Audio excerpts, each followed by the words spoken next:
set and have been the only copies of the records of our county from its very beginning. We're so happy to have with us this evening in the Channing Peak Gallery Michael Allen, the Clerk of the Board, and historian Hattie Beresford. Great opportunity to have this personal walkthrough, and before we start that, I just want to take an opportunity to thank Michael Allen, the Clerk of the Board, and the Office of Doreen Farr and Aaron Weber, past Visual Arts Coordinator Rita Ferry, who was instrumental in helping organize the exhibit. Hi, I'm Rita Ferry. I'm the Visual Arts Coordinator and Curator of Collections for the County Arts Commission. And I want to welcome everyone to this fabulous exhibition. I want to thank you and the Arts Commission for helping us coordinate this show. It was a lot of fun. It was a lot of hard work. I have a great respect for what you guys do because it's really quite an endeavor to put together something like this. So thank you for giving us the time and the space here at Channing Peak to do our thing. We really appreciate it. And also to Hattie, we're very happy to have Hattie here. She's happy to be here. Amazing educator and art historian and writer, and so we're really happy to have you here. Thanks to the generosity of the Board of Supervisors, we were funded last year to begin this project of digitizing all of these old books. We have approximately 17 books that are all handwritten that cover the years 1850 to 1907. So we scanned and digitized all these documents, and now they're all available online for members of the public to enjoy and to research. Welcome everybody. I'm Jenny Brush, Executive Director of the County Arts Commission. We're so happy to have you here for First Thursday. It's going to be a great opportunity to actually to have Michael Allen, the Clerk of the Board, who was very instrumental in putting together certainly I think had the original idea for the exhibition. And to have Hattie Beresford here, who has a phenomenal background in the history of Santa Barbara. So I think a big part of what's going to happen is they're going to do an informal walk-through tour, give you a little bit of the background, and without further ado, thank you for attending, and I'm going to turn it over to you guys. For those of you that don't know the whole county structure, I'm in the Executive Office of the county, and I'm the Clerk of the Board of Supervisors, and as such, I'm responsible for the record of the Board of Supervisors from 1850 until this very moment. So many of these records that we've had have not been digitized and not available to the public online, so we decided that we were going to go to the Board of Supervisors, get some funding, and make this project a reality. So with the cooperation of the board, and especially Supervisor Doreen Farr's office, we were able to pull this whole project together. And the old books that you see here in the cases, these are 4 of 17 books that we had that contained the only written history of the county between 1850 and about 1907. And this book here is the very first book of the county right here, and that book started in November of 1850. So you can go on the county website now at www.countyofsb.org, and you can look through all of these books online. The second part of the project is just completed this week, and that includes typed records from 1908 to 1977. And those are searchable, and those are OCR'd, so you can actually search for things you'd like to look at. So it's really exciting to be able to put that out there for the public. We've been working with UCSB Special Collections at the UCSB Library, and actually when the books are all completed and restored and all the project is done, UCSB is going to house the books in their brand new Special Collections library. As a historian, we now have all this additional material to look at, which was really not accessible to us before. I mean, you had to go through a lot of steps to be able to take a look at one of these books. And so now we're able to do it. Now we just have to be able to learn how to read that particular style of handwriting, which is going to take a little bit, but we'll get used to it, you know, and at least we're of a generation where we still know how to read handwriting. That's not going to be true of younger people today. Terrific. I think your exhibit's terrific. I've had a chance to look through it all a couple of times, and it's fascinating. It tells the story of our county.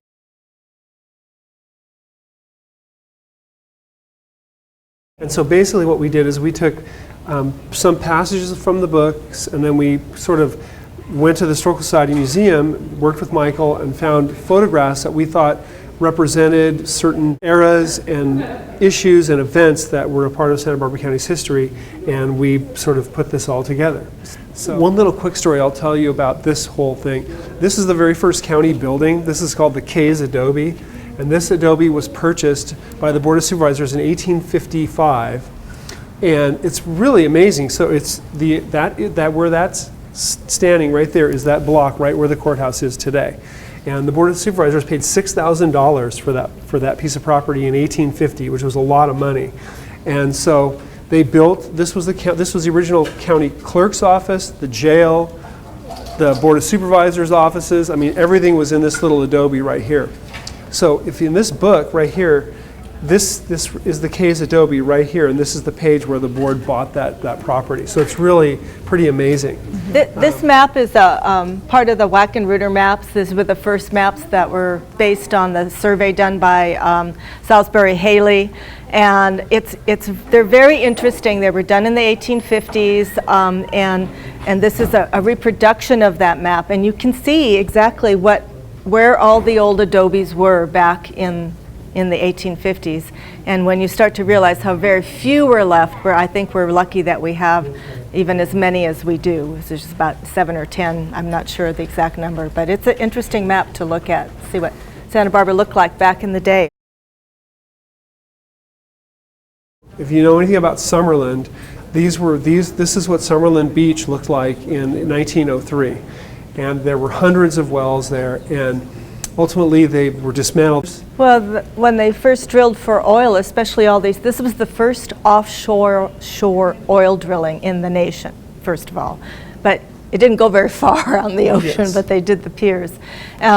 And it was obviously a mess, and what happened is that every year it was half the yield that it was the year before. And so it just became unprofitable to have it after, 20 years or so.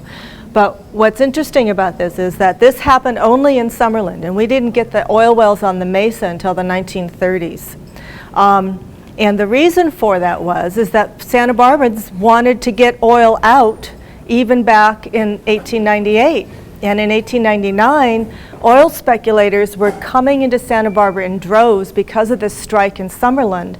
And they had made oil claims all along West Beach, all along Hope Ranch, and then also coming in toward like Miramar area. And the Santa Barbans were up in arms. They wanted to get rid of them. Well, they strong-armed 3 of the men out of town. But another group came in off Fernald Point in 1899 and they made a claim, and that very same day they built their oil derrick, and they were going to start drilling the next day. Well, they built it off of Fernald Point. And Hannah Fernald, the wife of Judge Fernald, was outraged, and she put together her very own monkey wrench gang with Robert Camden Rogers, the editor of the News Press, with William Waples Burton, a prominent real estate agent in town, and with her sons, Reginald and Charles Fernald. And they gathered together a group of men.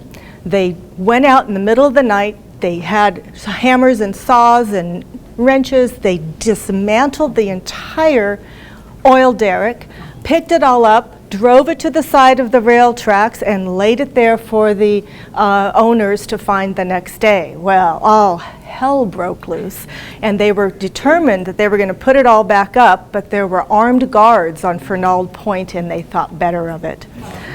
So that was why we don't have oil wells all through Santa Barbara. A picture of the county bowl. There was a WPA project. Yep. But I had no idea. How did this ever become a private thing if it was done by public monies, essentially? Well, the bowl was built as a WPA project, and it still remains county property. So the bowl is actually the county bowl still. The Bowl Foundation runs the county bowl and actually raised all of the money for all the improvements. They had a capital campaign that was years ago. Yes, and they've raised quite a bit of money, about $30 million, to make all the improvements at the bowl. The bowl remains a county property, but it's managed by the Santa Barbara County Bowl Foundation Do Board. they pay rent for using that facility, or? If The county bowl, yeah? The No. foundation pays any rent? No rent at all? No. What we do get from the county bowl is we get an art subsidy. There are, so in the lease, there's several things in the lease. One thing in the lease is that a certain amount of shows that they put on every year are public benefit shows. Mariachi Festival, we have Westmont School does a spring sing. There are quite a few public benefit shows at the bowl, and then a certain amount of money of each ticket goes back to the County Arts Commission. So for every ticket sold at the bowl, I think this year it went up to 50 cents. So for every ticket, 50 cents? 50 cents for every, yeah, for free. Yeah, we should get $1 a ticket. Just the county hospital, which was on Salinas Street, which was eventually torn down because of the conditions there were so terrible. Initially, they grew their own food, they had their own cows, they had their own chickens and pigs, and they supplied their food that way, but all of that sort of fell apart. It was eventually torn down, Cottage Hospital was built, and then this one was moved out to the area where it is today. And this became the stables for CKG Billings and his famous race horses, his trotters, Ulan and Lou Dillon. And we still have 2 streets named after them. Are you local Santa Barbara? I've only been here 60 years. Oh, that's all. Well, you're just a newcomer.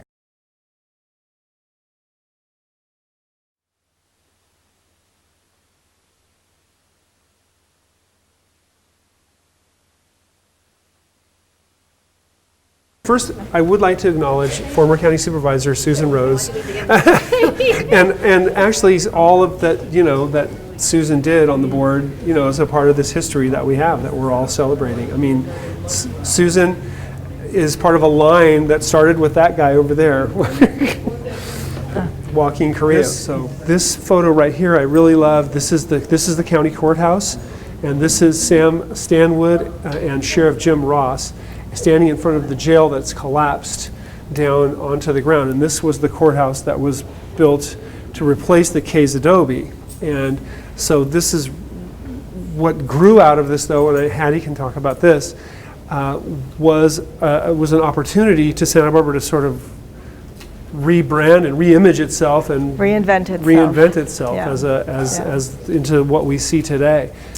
Well, I always say that Santa Barbara was remodeled by earthquake because it wouldn't have happened otherwise. We'd still look like San Luis Obispo, which is a great look. I mean, I love going to San Luis Obispo, but it's very different from what we have.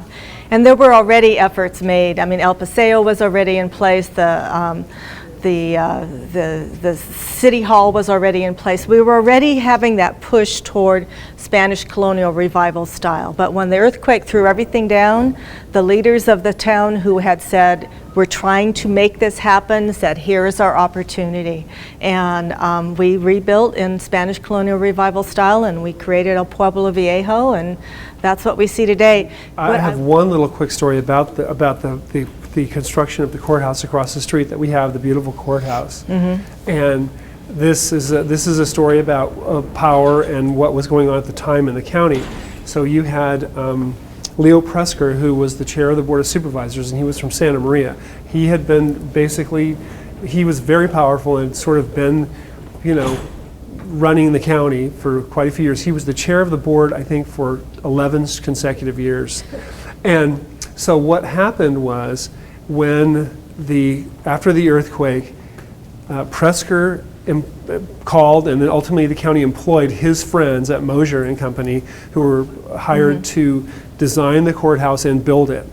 And so they needed, Mosier told Presker that he needed $1 million to do the project. And so Presker and the board put a $900,000 bond measure before the voters in Santa Barbara County.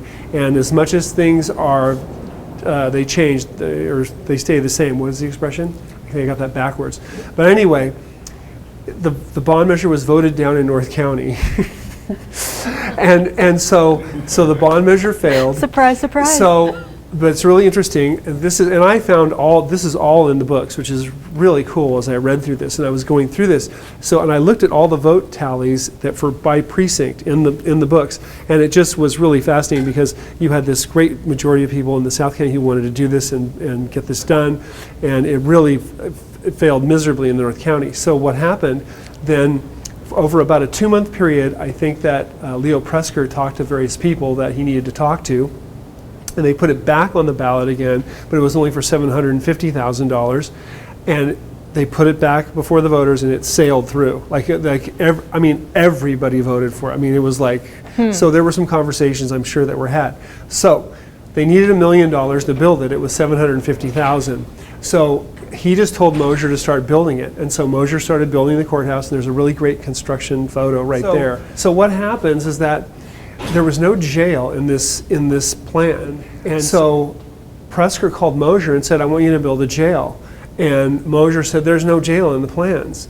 And he says, well, I want you to build it. Just build it. And he goes, well, no. First of all, it's going to cost $1 million. You only have $750,000, and the jail is going to be another $250,000. And he says, just build the jail.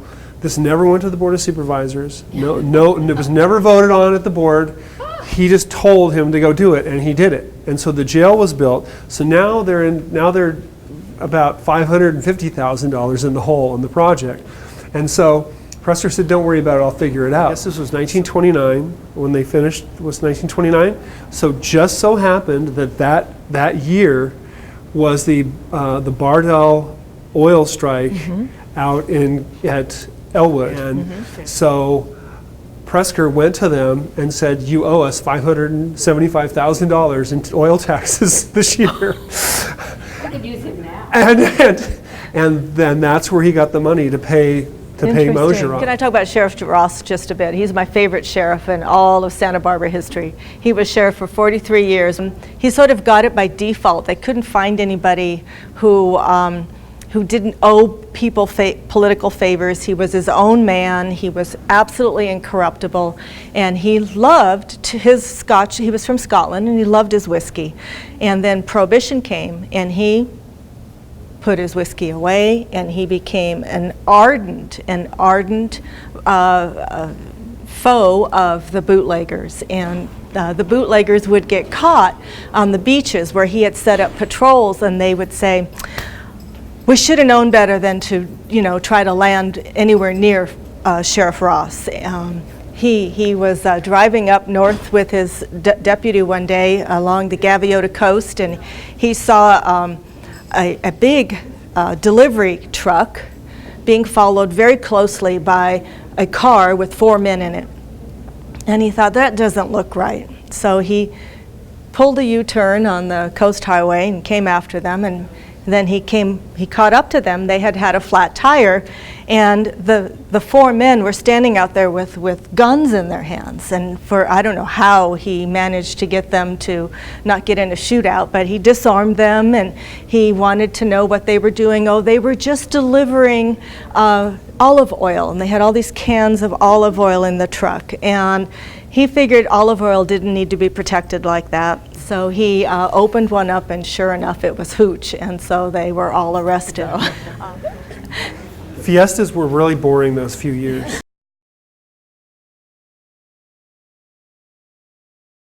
Lita Beach and people camping, and Halama, which is really cool here. I think that's just awesome. And then what you have in the end is San Marcos Pass, and right just after Cachuma was built and the lake filled up, these people, all the turnouts along the lake were just filled with people camping. The Holy Falls in 1892. Yeah, wonderful. West Beach. Yeah, look at those hiking outfits. I know. That's funny bold, but it reminds me of the inside of the Arlington. The state. Yes, it does. Yeah, totally. So what happened here is we wanted to focus a little bit on the Great Depression. And the aftermath, and what all of the great public works projects that were a part of the WPA, and how that impacted Santa Barbara County. The bowl is a favorite of mine, and so we have these great photos of the construction of the bowl. And I'll tell a quick story about the bowl. Is that when they were seeking funding for the bowl, the county would make the request along with the state, and then the federal government would fund these projects. And the bowl was going to cost $70,000 to build, and the county went to the state, and the state pitched this as the Will Rogers Bowl. And so when you look at old newspaper articles about the bowl at the time, it always talks about Will Rogers Bowl, the Will Rogers Bowl nearing completion and all this stuff. And that was because Will Rogers was, a really popular individual at the time and a friend of FDR, and FDR and his administration were approving all the projects. So there was some political, kind of, yes. And so what happened was the bowl was funded. It was finished in 1936. And the second the project was done, they switched it to the county bowl. And it was never known as the Will Rogers Bowl. On the smaller wall, there's a painting by an artist named Zorns. And Zorns was also part of a WPA program that was an art program. So in addition to public works programs and roads and parks and everything that happened at the WPA, they had an art program, and he was an artist that was employed through the WPA to give art classes to children and adults, to encourage people to paint and draw and to become a part, to get involved in the arts. And it's a really wonderful painting. It's a constructivist style, which is a style that sort of had a worker's connotation, but it's a really neat painting. So if you want to have a minute, take a look at that painting. It's always been interesting to me when I look at old maps that this was here before World War II. It was obviously taken over by the Navy during World War II, and there's some great photographs of all the battleships that are in the harbor. And the other thing that I found by looking at the old maps, I love old maps, is that there was an actual ammo dump on the mesa, not far from here, and I don't know whatever happened, whose house is over it right now, because there's nothing but houses there now. Thank you. Yeah, thanks a lot. Thank you for coming very much. This is fascinating. I'm so glad we have it on tape because the behind-the-scenes story are priceless. Oh, good. And I was curious just what, you have these old books. I wondered, what does a typical entry in there look like in some of those early journals that they had? I mean, Well- one that would you go, wow, like the Well, fact for that you found a example, few of these stories. like today, when we have a meeting at the Board of Supervisors and my office puts together the board's packets for each meeting, on a typical item, there will be, there can be this much paper. There's, it's a staff report, there's backup material, there's public comment, and so each item can have as much paper as a whole book. So what you see in those books are 1 or 2 line entries Summaries. that are monumental decisions. Like it's pretty amazing. Like you'll have a vote by the board that just says the Board of Supervisors directed the sheriff to go buy a jail, and that's it. There's no other. I mean There's no really, discussion or really interesting how right. our government's evolved and how really much more participatory and transparent that it is today. It's really interesting. I mean, it was a different way of doing business. Yes. Well, this is a great addition to the Channing Peak Gallery. Obviously, we're in a public space, so it's nice to actually have an opportunity to show what some of the things are that go on here in the county or countywide. So Yeah. thank you so much for all these tidbits. It's You're great. welcome. Thank you. You're welcome. Thanks, Jenny. Thanks. Yeah. Thanks for Thank you coming. very much.